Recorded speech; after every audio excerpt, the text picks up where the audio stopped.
Juan Antonio Pedreño, buenos días. Buenos días y un placer. A los estudios de esta casa de Onda Regional lo presentábamos como presidente de la Confederación Española de la Economía Social y de la Organización Europea de la Economía Social.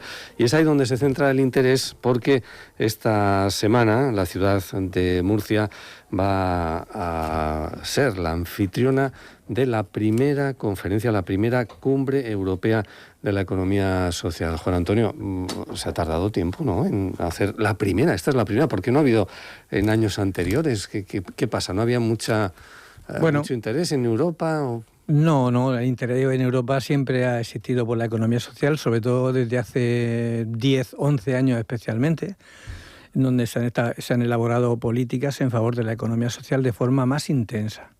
Lo que sucede es que, pues yo creo que para hacer una cumbre tiene que haber consistencia. Organizaciones que estén ya unidas en este sentido, instituciones que estén apostando por la economía social de forma decidida, gobiernos que tengan claras cuáles son sus políticas en favor de economía social y quieran potenciarlas. Y yo creo que estamos en el momento justo donde hay una serie de gobiernos que, en base a la recomendación que realizó el Consejo de Europa en la presidencia española, 23 gobiernos acordaron por unanimidad hacer políticas en favor de la economía social. Tenemos ahora instituciones europeas que desde diciembre de 2021 han elaborado el primer plan de acción europeo para la economía social. Y estamos justo en el momento ahora de la evaluación, del periodo de evaluación del primer plan, ¿no?, de la mitad. Estamos en la mitad del eje. Y por tanto las instituciones están ahí contribuyendo. Y luego creo que ha llegado el momento donde todas las organizaciones han tomado conciencia en este momento, dadas los cambios geopolíticos, los temas arancelarios, los temas que están ocurriendo, de la necesidad de unir fuerzas. Y unir fuerzas. Entonces lo que queremos es que esta cumbre sea eso, precisamente, la unión de fuerzas entre instituciones, gobiernos, el sector, para promocionar, para visibilizar, para colocar a la economía social en el centro de las decisiones estratégicas de la Comisión Europea y de las instituciones europeas. Ahora profundizaremos en este asunto. Has citado 23 países. 23 países, sí. 27 en la Unión Europea. Sí, hay algún país que no ha venido. ¿Se muestra reticente? No, que todavía, es complicado porque hay países que la dimensión de la economía social todavía es pequeña, ¿no? Hay que recordar que yo diría que hay como 12 o 15 países donde la economía social representa alrededor del 0,51%. En lugar, a diferencia de España, que representa el 10%, o de Italia, o de Francia, o de Portugal. Estos países todavía no tienen a veces ni legislación adecuada, ni políticas en favor de este modelo. Por eso hay una cierta, no reticencia, sino diría que, dejación, ya lo veremos, ¿no? Entonces dice, ya lo iremos viendo poco a poco, ¿no? Pues esa es nuestra tarea, que al final sea por unanimidad las políticas recogidas por todos los gobiernos. Pero que haya en este momento 23 gobiernos que hayan apostado por elaborar políticas públicas, o que en esta cumbre estén presentes representaciones, organizaciones y personas de más de 27 gobiernos, tanto de Europa como del norte de África, me parece que es una cifra absolutamente perfecta, diría. Muy importante, además. ¿Qué le gustaría que saliera de esta cumbre? Como conclusión, ¿no? Como conclusión me gustaría salir el consenso necesario para elaborar marcos jurídicos, medidas de apoyo, propuestas financieras para que las empresas de economía social tuvieran alguna ventaja competitiva frente al resto por aquello de lo que defienden la prioridad de las personas sobre el capital. Por tanto, que haya marcos jurídicos europeos que puedan tener aplicación en cada uno de los gobiernos, en los gobiernos que no lo tengan, porque hay muchos que lo tenemos ya. Eso sería fundamental. Si además esos gobiernos pueden elaborar políticas públicas que están incluidas en el Plan de Acción Europeo, el Plan de Acción Europeo recoge muchas medidas de desarrollo, y en este sentido lo que hay que hacer es aplicar el Plan de Acción Europeo en cada uno de los países. Y eso sería fundamental. Marcos jurídicos y medidas que aplique el Plan de Acción que tengan repercusión en cada uno de los países para tener esa ventaja competitiva que nos permitiría, yo creo que nos permitiría algo muy importante en este momento en donde Europa ha perdido gran parte de la autonomía estratégica, porque hemos sacado fuera todo lo que hacíamos prácticamente. La recuperación de esa autonomía estratégica apostando por lo local, apostando por las empresas que la tienen aquí, sería fundamental, y para eso pues evidentemente hay que introducir medidas que respeten, que potencien y que visibilicen estas empresas. ¿Cómo se transformaría eso en la práctica cuando habla Juan Antonio Pedreño de ventajas competitivas? ¿Serían un mejor acceso, mejor a quizás a las ayudas públicas, facilidades para la contratación, para la constitución de estas empresas? No sé. Sí, es un conjunto de medidas, pero voy a dar una, por ejemplo. En la contratación pública hay una directiva europea que establece desde 2015 que hay que dejar un porcentaje de los recursos que se tienen para sacarlo a empresas que son de economía social. Una serie de contratos reservados o que contengan cláusulas sociales que permitan que ese modelo de empresa pueda optar libremente, sin competencia, a esos contratos reservados. Pues eso no se está aplicando, en general.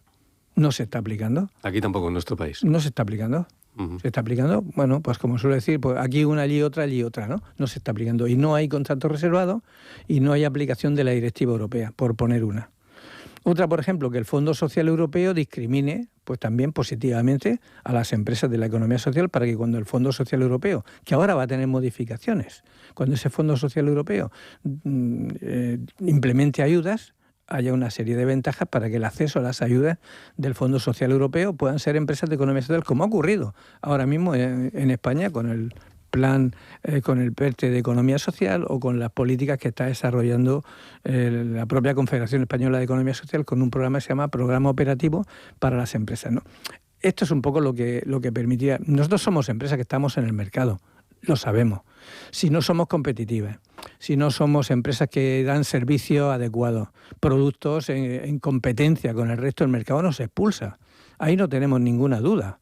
Da igual el modelo, no tenemos ninguna duda. Esas no son las ventajas que queremos nosotros. ¿Qué queremos nosotros, por ejemplo? Que cuando se legisle también para las empresas de economía social. Porque cuando el legislador escribe, casi nunca escribe acordándose de estas empresas. Y tenemos que estar permanentemente revisando todas las legislaciones, todas las medidas que salen para el resto de empresas, para que se incluya una condición que se aplique también, la misma, a las empresas de economía social. Por tanto, ya no es tanto ventaja competitiva, sino no tener desventaja competitiva en la legislación y en los documentos. Dos peticiones concretas que le va a hacer Juan Antonio Pedreño, una a la vicepresidenta de la Comisión Europea, que va a estar, y otra a la ministra de Trabajo. ¿Qué le pedimos? Bueno, la vicepresidenta es la responsable de coordinar todas las políticas europeas en favor de la economía social y además de aplicar el Pilar Europeo de Derechos Sociales. Por tanto, lo que queremos es que aplique el Plan de Acción Europeo, que lo aplique. Que ahora justo estamos en el proceso intermedio de evaluación del Plan de Acción Europeo. Ha sacado la Comisión un contrato, ha contratado a una empresa para que revise la aplicación, los avances que ha tenido el plan, lo que queda pendiente, cómo se va a aplicar, qué presupuestos se van a aplicar hasta el 2030, etcétera. Pues le vamos a pedir simplemente que tenga en cuenta la economía social, que coordine políticas en favor de la economía social y que convierta la economía social en un eje estratégico del futuro de Europa. Petición. Y a la ministra Yolanda Díaz. A ver, Yolanda Díaz, su ministerio es un ministerio de Trabajo y Economía Social. Ya tenemos un nombre. Europa no tiene Ministerio de Trabajo y Economía Social, primer apartado, ¿no? Segundo, han aplicado medidas de los fondos europeos de resiliencia en favor de la economía social a través de un plan estratégico, un proyecto estratégico de economía social que ha aplicado el Gobierno de España, desarrollado por el Ministerio, por tanto, también. Y ahora estamos en un proceso de aprobar la Ley de Economía Social, la reforma de la Ley Integral de Economía Social. Pues lo que queremos es que se aplique la ley. Esa sería la medida más importante, que se aplique la ley, pero que su aplicación sirva a las empresas de economía social. Que no sea una aprobación de una ley que no recoja realmente los intereses que tienen las empresas de economía social, tanto fiscales como jurídicos, como de contratación pública, como de aplicación de medidas. Eso tiene que recogerlo la ley, planes de igualdad, etcétera.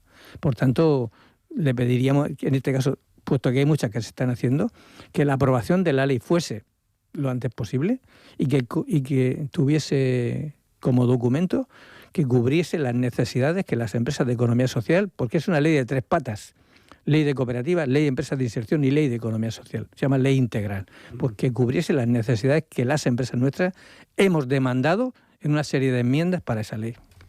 Representa a la Confederación Española de la Economía Social, son ustedes empresarios de alguna forma. ¿Y cómo afrontan la reducción de la jornada laboral? Bueno, esa, de momento, intención frustrada del Gobierno después de lo vivido en el Pleno del Congreso de los Diputados la semana pasada. Bueno, nosotros somos el 80%, 85% somos socios de las cooperativas. Por tanto, la reducción de la jornada la aplican directamente en su día a día, lo que corresponda, o se alarga la jornada en este sentido. Segundo, no todos los sectores están en las mismas condiciones de reducir la jornada. La economía social en España es muy diversa. Tiene sector agroalimentario, sector educativo, sector de vivienda, sector de cooperativas del mar. ¿Cómo aplica una reducción de la jornada de unas cofradías de pescadores cuando el barco sale de un sitio a otro? No puede aplicarla porque se va y vuelve a la semana. Y toda esa semana está aplicando. Tendría que haber otra serie de consideraciones que facilitaran ese tipo de cuestiones. No obstante, en todo caso, nosotros siempre hemos defendido estar a favor de mejorar la calidad de vida de las personas. Si eso no influye en la pérdida de competitividad, que eso depende de las personas, y por tanto lo van a demandar rápidamente, nosotros estamos aplicando. Yo creo que diría que el porcentaje más alto de empresas de economía social está en ese umbral de horario. En ese umbral. Incluso algunos, nuestra organización, Ucomur, está por debajo de ese umbral de horario todavía, aún así. Pero no todos los sectores están en las mismas condiciones. Hay unos que están en disposición inmediata de aplicarlo y lo aplicarán y le dará buenos resultados, y otros que están discutiendo la conveniencia o no de la aplicación de esa. O sea, la diversidad, la riqueza de la diversidad nuestra, al mismo tiempo es una dificultad para intentar unificar una postura. Pero la que unificamos es que estamos en favor de la mejora de la calidad de las personas, del empleo y mantenimiento de la competitividad de la empresa. La ministra, por cierto, que va a convocar también, creo que ya esta semana, a los diferentes técnicos de su ministerio para comenzar a trabajar en la propuesta de elevación del salario mínimo interprofesional el año que viene. ¿Qué impacto ha tenido sobre las empresas de economía social la elevación este año de ese salario mínimo interprofesional? Y bueno, pues ¿qué opina de que vuelva a subir al año siguiente, ¿no? A ver, la noticia que tenemos es que no ha generado dentro de nuestras instituciones ninguna réplica especialmente, ¿no? Se ha aplicado en las reuniones que hemos mantenido, no se ha discutido más sobre este tema porque estamos en la misma línea. El salario mínimo es una medida de mejora de la calidad de vida de las personas. Por tanto, siempre que sea posible se va a intentar mantener ese salario mínimo. Ahora bien, volvemos al mismo planteamiento de antes. Hay sectores donde la subida del salario, el sector agroalimentario, donde la subida del salario mínimo tiene otras repercusiones posteriores, ¿no? Y entonces hay sectores que están discutiendo cómo les afecta esa subida del salario mínimo. Y hay otros sectores, como el sector de la economía de los cuidados, que aunque el gobierno no se da cuenta, pero hay empresas que tienen contratos a largo plazo, o a 2 años, 3 años, sobre el sector de los cuidados. Y entonces, a mitad del contrato, aplican una subida del salario mínimo. Eso no se recoge en el contrato. Y le está generando grandes problemas económicos a las empresas que tienen que aplicar esa subida, pero la entidad no lo recoge porque no está recogido en el contrato. Sí, porque su día se Yo cerró firmé el un contrato, exactamente. No. Y hay miles de empresas en estas condiciones. Habría que introducir una cláusula que dijera que inmediatamente que entre en vigor esta subida del salario mínimo, se produce una revisión de los contratos públicos que se tienen con estas empresas, porque si no, esta subida puede llevar a la ruina, o desde luego a unas pérdidas importantes a muchas empresas que estén trabajando con contratos públicos. Nos venimos a la Administración Regional. El pasado mes de julio, creo que fue, pues sacó el programa de subvenciones para el impulso a la economía social. Son 6 millones de euros los que anunciaba el Ejecutivo Regional. Ya me va a decir que no le parece mucho, ¿no? Pero bueno, no sé qué le parece. Bueno, sí. Yo creo que hay que... Salió como a mediado del mes de julio, ¿no? Con el tema de los presupuestos. Sí. Bueno, yo creo que hay que hacer una cosa importante. Hay que recordar que el Gobierno de España posiblemente sea, de la región de Murcia, posiblemente sea el Gobierno de España o uno de los gobiernos que más está apoyando a las empresas de economía social en su conjunto.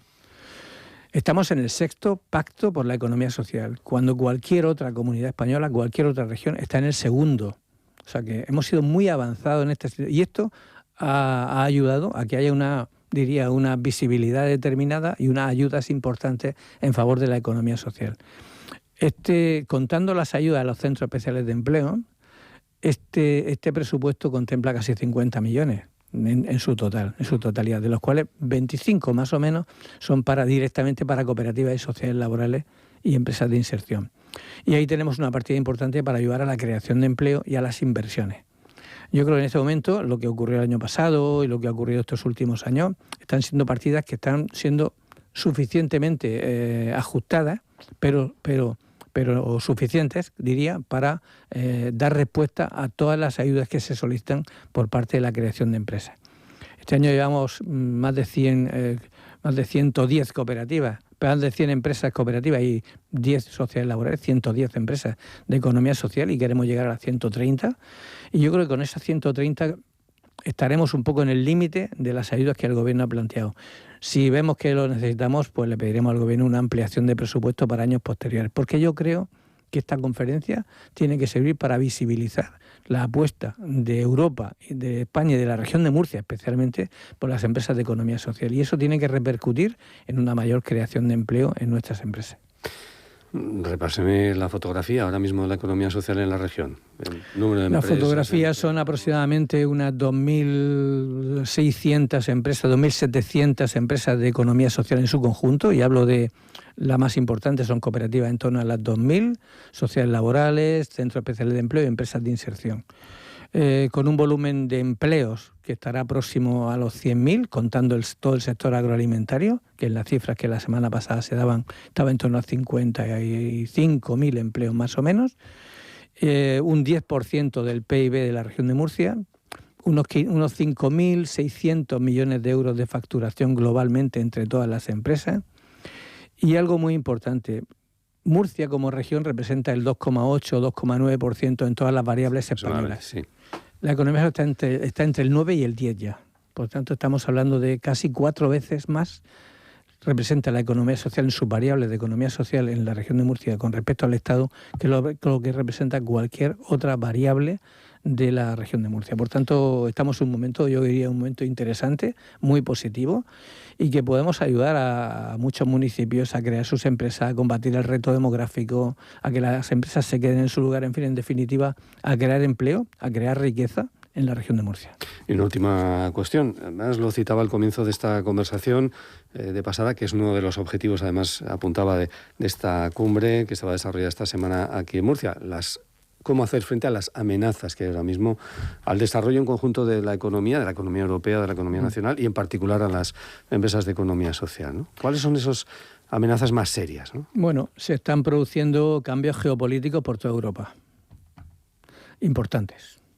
Se están produciendo amenazas, o diría, llamémoslo como queramos, de Estados Unidos, de Trump, hacia Europa con el tema de los aranceles.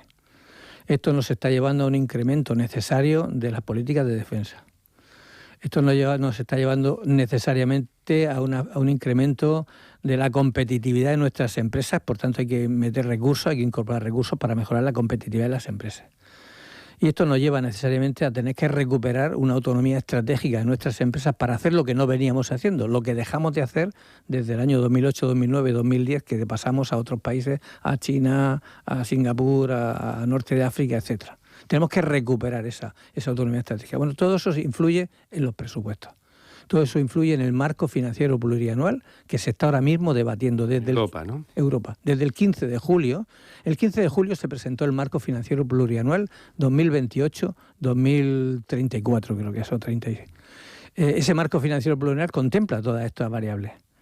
Si Europa apuesta por todo esto en el mismo presupuesto y reduce las políticas sociales, pues evidentemente hay una amenaza importante en este sentido, porque nosotros, siendo empresas, somos empresas socioempresariales, y por tanto las políticas sociales son muy importantes para nosotros. Por eso nuestra preocupación es, en todo este año 2026, que se va a debatir y se van a buscar medidas de apoyo al presupuesto del marco financiero plurianual, que no se rompan, que no se disminuyan los recursos dirigidos a las empresas de economía social. Por eso queremos que se siga contemplando como un eje, como una política estratégica de Europa para combatir precisamente todos esos cambios que he señalado anteriormente. A ver si le presta oídos la vicepresidenta de la Comisión Europea, que va a ser una de las líderes destacadas, en este caso, en esta cumbre. Una cumbre que convierte a Murcia en la capital europea de la economía social durante estos días, gracias, entre otras cosas, pues al quehacer de un murciano como Juan Antonio Pedreño, que supongo que estará a estas horas con la agenda ya, que no le caben más protocolos que va a tener que asumir desde ya. Juan Antonio Pedreño, gracias por compartir minutos con nosotros. Muchísimas gracias a vosotros por la deferencia y por la visibilidad. Gracias. Saludo. Ponemos la recta final a este informativo de la Plaza Pública Noticias y lo vamos a hacer poniendo el punto y seguido a la programación también de Onda Regional con Charlie Blue. Charlie Blue es un joven artista de Lorca, su nombre real es José Carlos Alcolea. Que hablen es un viaje introspectivo que nos invita a reflexionar sobre la vida y la búsqueda de nuestra propia identidad. Que hablen es el tercer single, adelanto del álbum debut de este lorquino, de Charlie Blue, que nos sirve, como digo, de colofón de esta Plaza Pública Noticias.